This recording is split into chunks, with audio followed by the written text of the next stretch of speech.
आज के बौद्धिक सत्र के लिए 2 विषय आए थे। एक विषय था श्रावण मास के बारे में चर्चा किया जा सकता है, दूसरा हमारे पूर्व कार्यवाहक मगन जी ने कहा था अब्दुल कलाम के बारे में, भारत रत्न के बारे में चर्चा करने के बारे में।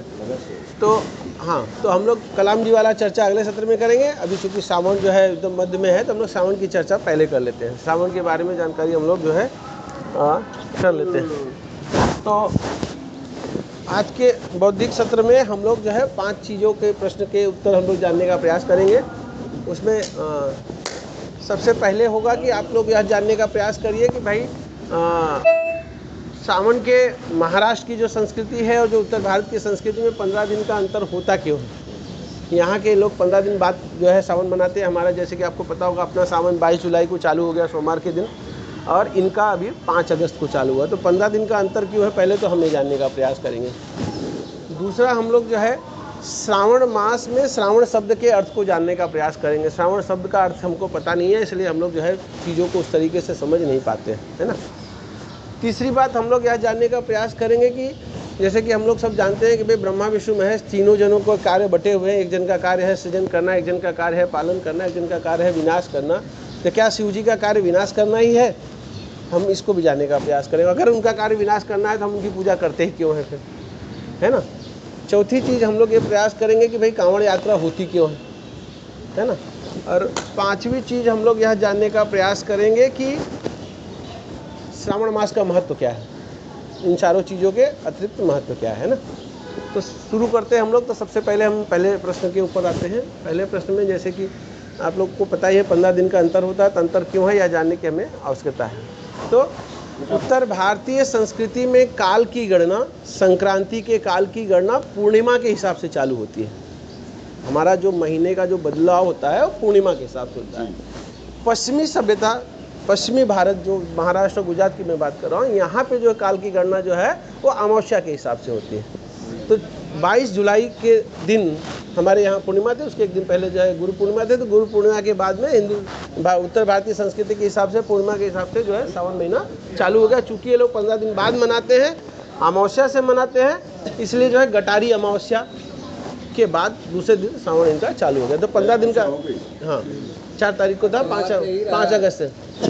तो ये अंतर क्यों है आपको समझ में आ गया होगा कि हम लोग जो है पूर्णिमा के हिसाब से तिथि को मनाते हैं, ये लोग जो है अमावस्या के हिसाब से मनाते हैं। पूर्ण नहीं, 1 महीना रहता है इनका भी। पूरा महीना आगे खसक गया ना 15 दिन के लिए। इनकी कालगणना ही जो है अमावस्या से चलती है, हमारी कालगणना जो है पूर्णिमा से चलती है। अमावस्या पूर्णिमा क्या है उसको भी जान लीजिए। पूर्णिमा के बाद में जो है, पूर्णिमा के बाद में कृष्ण पक्ष चालू होता है, और कृष्ण पक्ष का अंत जो है अमावस्या से होता है। और अमावस्या के बाद में फिर जो है शुक्ल पक्ष चालू हो जाता है। शुक्ल पक्ष मतलब उजाला पक्ष, और बाद में उसका अंत जो है पूर्णिमा से होता है। तो यह तो इस बात का प्रश्न का जवाब रहा कि भाई जो है 15 दिन का अंतर होता क्यों है। अब आइए दूसरे प्रश्न में, श्रावण का अर्थ क्या हुआ। श्रावण शब्द जो है श्रवण शब्द से बना हुआ है। श्रवण मतलब तो आप लोग जानते ही होंगे श्रवण मतलब क्या होता है। श्रवण मतलब सुना ही होगा। श्रवण मतलब क्या होता है? श्रवण माने सुनना होता है ना। तो श्रवण का ग्रहण श्रवणेंद्रियों से होता है। तो श्रवण का जो है उपयोग कैसे होता है? कानों के जरिए होता है। श्रवण करना, श्रावण महीना किस लिए होता है? श्रवण करने के लिए। श्रवण क्या करना है ये भी जानिए। श्रवण हमें जो है तमाम तरीके की आने वाली मुसीबतों के आहट का श्रवण करना हमें आना चाहिए। अगर आपको अपने आने वाले संकटों के आहट का श्रवण करने का भान नहीं है, तो आप जो है शिव के प्रकोप के बीच में आ सकते हैं। शिव जी का प्रकोप जो है आपको ले लेगा। कैसे ले लेगा? आहट किसकी किसकी सुनना आना चाहिए आपको? आपको पक्षियों की भी आहट सुनने में आना चाहिए। पक्षियों भी आपको संकेत देते हैं किस दिशा में जा रहे हैं, क्यों जा रहे हैं, उनकी आहट आपको समझ में आना चाहिए। हाँ, पशुओं की भी आहट आपको समझ में आना चाहिए कि अगर कुत्ता भौंक रहा है तो क्यों भौंक रहा है, सियार भौंक रहा है तो क्यों भौंक रहा है, बिल्ली अगर रो रही है तो क्यों रो रही है, इसका भी श्रवण आपको होना चाहिए। आपको हवाओं की भी जो है आहट का जो है अंदेशा होना चाहिए। ये मैंने जो 3-4 उदाहरण बताया, ये बताने का तात्पर्य रहा कि श्रावण महीने में इन सब चीज़ों के श्रवण करने का भान अगर आपके पास नहीं है तो आप प्राकृतिक आपदाओं में फंस के अपने प्राण को खो सकते हैं। समझे? भूमि के कंपन का भी आहट आपको सुनने की जो है भान होना चाहिए। ये है श्रवण महीने का प्रभाव। और क्या सुनना है? श्रवण महीने में आपको जो है ईश्वर का, भगवान का गुणगान सुनना है। भगवान का गुणगान क्यों सुनना है? भगवान के गुणगान सुनने से मन के अंदर जो आपकी विषमताएं हैं, मन के अंदर जो आपके अंदर जो है बहुत सारे विनाशक तत्व जो भरे हैं वो क्षीण होते हैं। आपकी बुद्धि, आपका चित्त स्थिर होता है, आपके मन को एक भाव मिलता है। तो श्रावण महीना केवल सुनने के लिए होता है। श्रावण महीने में कोई किसी प्रकार का काम होता नहीं है, ठीक है ना। तो आप अधिक से अधिक जो है ज्ञान को और गीतों को सुनने का प्रयास करें। ज्ञान और गीत जो है आपको प्रकृति से जोड़ेगी, और प्रकृति से जुड़ेंगे तभी आप जो है दैविक आपदाओं से बच पाएंगे। नहीं तो कहीं भी किसी भी क्षण जो है आप जो है शिव जी के प्रकोप का शिकार हो सकते हैं, है ना। 2 प्रश्नों के उत्तर हो गए। अब तीसरे प्रश्न पे आ जाइए कि जैसे कि हम सभी जानते हैं ब्रह्मा विष्णु महेश तीनों के 3 कार्य हैं। एक जन का कार्य है सृजन करना, ब्रह्मा जी का कार्य है सृजन करना, विष्णु जी का कार्य है पालन करना, शिव जी का कार्य है विनाश करना। ये लिखा हुआ है, सब लोग जानते हैं, ये इनका ब्रह्मांडीय कार्य है। तो अब मेरा प्रश्न था कि भाई अगर शिव जी का कार्य विनाश ही करना है तो शिव जी की पूजा क्यों करनी है? तो यहाँ पर भी आपको जानने की जरूरत है कि शिव जी विनाश किसका करते हैं। शिव जी इस सृष्टि का विनाश नहीं करते। शिव जी इस सृष्टि के भीतर विनाशक तत्वों का विनाश करते हैं। शिव जी किसका विनाश करते हैं? विनाशक तत्वों का विकास करते हैं। तो इस श्रावण महीने में जब 4 महीने आप घर के बाहर नहीं जा सकते, पता नहीं कहाँ पे सांप है, पता नहीं कहाँ पे पेड़ गिर जाए, पता नहीं कहाँ पे भूसंकलन हो जाए, पता नहीं कहाँ मौत आपके इंतजार कर रही हो, ऐसे में जब आप एक जगह स्थिर हो जाते हैं तो ऐसे में आपको इस बात का ध्यान रखना है कि हम शिव की आराधना में लगे रहें, ताकि हमारे विनाशक तत्व, हमारे मन का विकार, हमारे मन में जो द्वंद्व है, हमारे मन में जो पाप है वो छीण हो और हम शिव जी के विनाशक तत्वों के विनाश की प्रक्रिया के हम जो है लीला न बन जाए। ठीक है ना। 3 बातें हो गई।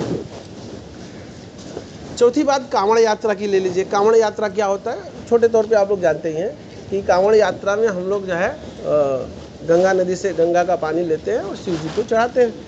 तो आज तो इतनी सारी सुविधाएं हैं कि भैया हम लोग जो है किसी भी जरिए से पानी पहुंचा सकते हैं। कुरियर वालों को बोले भैया वो यहाँ से ले आके वहाँ पहुँचा देगा और पंडित जी चढ़ा देगा, पहुँचा देंगे, है ना। मंदिरों में भी आज आप जाइए तो मंदिर में बाल्टी, नल और लोटा पीतल का, उसका तांबे का पड़ा हुआ है, आप वहाँ से पानी भरिए, वहीं ले आके चढ़ा दीजिए। तो फिर कांवड़ यात्रा में कांवड़िये बेचारे महीनों महीनों तक सैकड़ों किलोमीटर जो है इतना संघर्ष करके आखिर यात्रा करते क्यों हैं? यह भी एक सोचने की बात है। जो वहाँ पे हम लोगों ने शुरू किया था अभी वाला विषय, जिस विषय में बोल रहा था, वो विषय इसी से प्रेरित है कि वो क्यों करते हैं और आप क्यों नहीं करते। आप केवल किताबों में पढ़ के संतुष्ट हो जाते कि भैया कांवड़ यात्रा कर रहे हैं, उनके साथ ये जो है मतलब गलत बातें हो रही हैं, उनको यहाँ पे परेशान किया जा रहा है, उनको यहाँ पे चोटिल किया जा रहा है, वो दुर्घटना के शिकार हो रहे हैं, ये तो हम लोग पढ़ ही लेते हैं। लेकिन आपके मन में यह भाव क्यों नहीं आता कि हम भी कांवड़ यात्रा करें? आता है कभी? नहीं आता, जबकि पढ़े लिखे लोग वो भी हैं। तो कांवड़ यात्रा क्या है वो भी समझिए। कांवड़ यात्रा जो है केवल भगवान शिव को जल चढ़ाने की बात नहीं है। भगवान शिव का जलाभिषेक तो प्रकृति खुद ही कर रही है, बारिश हो रही है ना, आप क्या 1 लोटा जल चढ़ाएंगे? इंद्र भगवान तो खुद ही जो है शिव का जलाभिषेक कर रहे हैं, तो आप क्या कर रहे हैं? तो आप जो उस प्रक्रिया में जो महीने 15 दिन अपने घर से जो लोटे का पात्र में जो पानी लेके और घर से जो मंदिर तक की जो यात्रा तक तय करते हैं, तो उस यात्रा के बीच में आपके मन में जो भाव पनपता है भगवान के प्रति, वह पूजा है। जल चढ़ाना कोई पूजा वूजा नहीं है। हम आप अपने घर में जो है मंदिर रख लिए और घर में पूजा करके और सोचते हैं कि भैया हमने तो सब जो है सारी जो है पाठ पूजा कर लिया, ये अगर पूजा है तो फिर बातें खत्म है। तब तो फिर कहीं तीर्थ यात्रा, कहीं आपको घूमने की जरूरत ही नहीं है। तो ये जो बीच की जो प्रक्रिया है, जो कांवड़ यात्रा जो महीनों संघर्ष करके और जो वहाँ तक पहुँचेंगे, ये जो उनका संघर्ष है, यही पूजा है, यही पूजा है ना। तो हम जो मंदिर में वहाँ के ही जल से भगवान शिव का जलाभिषेक कर देते हैं, ये नहीं है। मेन है कि आप अपने आप को कैसे तपी बना रहे हैं, आप अपने आप को कैसे तपस्या में रत कर रहे हैं, यह चीज़ आपको जानने की ज़रूरत है। ठीक है। भगवान श्रावण महीने के महत्व को भी जान लीजिए कि श्रावण महीने का महत्व क्या है। श्रावण महीने मनाया क्यों जाता है, इसके 2 कारण और भी जान लीजिए। दोनों धार्मिक कारण है, आध्यात्मिक पुस्तकों में लिखा हुआ है कि एक तो है कि जब भी पृथ्वी का जो है वो हुआ, भगवान विष्णु जो है वहाँ चले गए पाताल लोक में, और पाताल लोक में जाने के बाद में यहाँ की सारी व्यवस्थाएं जब उनके पास आ गई, ब्रह्मा जी के पास और शिव जी के पास। तो ब्रह्मा जी का जैसे कार्य है, आप लोगों को पता है कि सृष्टि का निर्माण करते हैं, तो ब्रह्मा जी के पावर में आने के बाद में फिर आप देखेंगे तो पूरी सृष्टि का नया कायाकल्प होता है। जो आपने मई महीने में जो सृष्टि को देखा होगा, जो चीज़ें दिखाई दे रही है और जो चीज़ें अब दिखाई दे रही, दोनों में आप अंतर देखेंगे तो आपको पता चलेगा कि चारों तरफ सृष्टि का एक नया अवतरण हो गया है। तो ये जो सृष्टि की अवतरण की प्रक्रिया है, इसे भी हमें जानने की ज़रूरत है। यह प्रक्रिया उस चौमासे की प्रक्रिया के जरिए होता है जहाँ पे भगवान विष्णु जो है पाताल लोक में चले जाते हैं और यहाँ की शासन व्यवस्था जो है भगवान शिव और भगवान ब्रह्मा जी संभालते हैं। भगवान ब्रह्मा जी का कार्य आप लोगों को दिखाई दे रहा है कि सृष्टि का सृजन हो रहा है, लाखों जीव जंतु पैदा हो रहे हैं, पशु पक्षी नए नए तरीके से जो है अवतरित हो रहे हैं। शिव जी का भी कार्य आपको दिखाई देता है कि कई तरह के नरसंहार हो रहे हैं, कई तरीके की प्राकृतिक आपदाएं आ रही, कई तरीके के जो है भूसंकलन हो रहे हैं। लोगों का एक तरीके से जो है आपको ये सब चीज़ें दिखाई देती है। तो श्रावण महीने में जो बातें हमें समझ में आती है और समझने की ज़रूरत है कि श्रावण मास के महत्व को हमको समझना है, धर्म के प्रति प्रेरित होना है और चीज़ों को उस बारीकी से तत्व से लेना है जिस तत्व से उस चीज़ों को बनाई गई है। हम उसको अपने तरीके से मोड़ के अपने सुविधा युक्त बना लेते हैं और फिर कहते हैं कि हम जो है धर्म से जुड़े हुए हैं, तो कहीं ना कहीं आप धर्म के साथ जो है छल कर रहे हैं। ठीक है ना। धन्यवाद।